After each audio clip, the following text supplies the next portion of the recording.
ఆంధ్రప్రదేశ్ ప్రభుత్వం దళిత వర్గాల సంక్షేమానికి దోహదపడేలా మరో కీలక నిర్ణయం తీసుకుంది. రాష్ట్రంలో కేంద్రం ప్రవేశపెట్టిన పీఎం అజయ్ పథకాన్ని రాష్ట్ర పథకం ఉన్నతితో అనుసంధానం చేసింది. ఈ పథకం కింద దళితులకు ప్యాసింజర్ ఆటోలు, వ్యవసాయ పరికరాలను రాయితీపై ఇస్తోంది.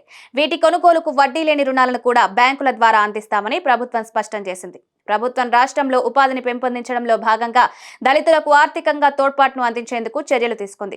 ఈ క్రమంలో మొత్తం 4074 ప్యాసింజర్ ఆటోలు పంపిణీ చేయాలని నిర్ణయించింది.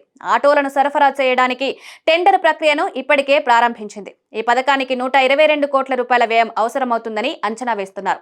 కేంద్ర రాయితీ నిధుల ఆధారంగా ఈ పథకాన్ని అమలు చేస్తారు.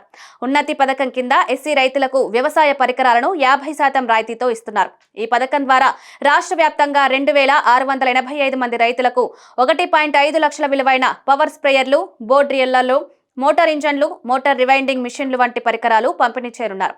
పథకం వ్యయంలో 50% కేంద్ర, రాష్ట్ర ప్రభుత్వాలు కలిపి భరిస్తాయి.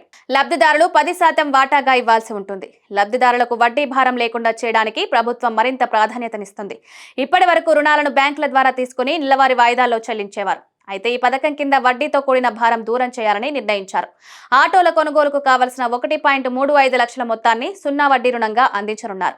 ఇది ఆటోలకు మాత్రమే కాకుండా రైతులకు అందించే వ్యవసాయ పరికరాలకు కూడా వర్తిస్తోంది. డ్వాక్రా సంఘాల్లో ఎస్సీ మహిళలకు ఇప్పటికే వడ్డీ లేని రుణాలను అందిస్తున్న సంగతి తెలిసిందే. ఇప్పుడు ఇదే విధానాన్ని ఆటోలు, వ్యవసాయ పరికరాల కోసం అమలు చేయనున్నారు. ఈ పథకాలు దళితుల అభివృద్ధికి కీలక మైలురాయిగా నిలిచే అవకాశం ఉంది.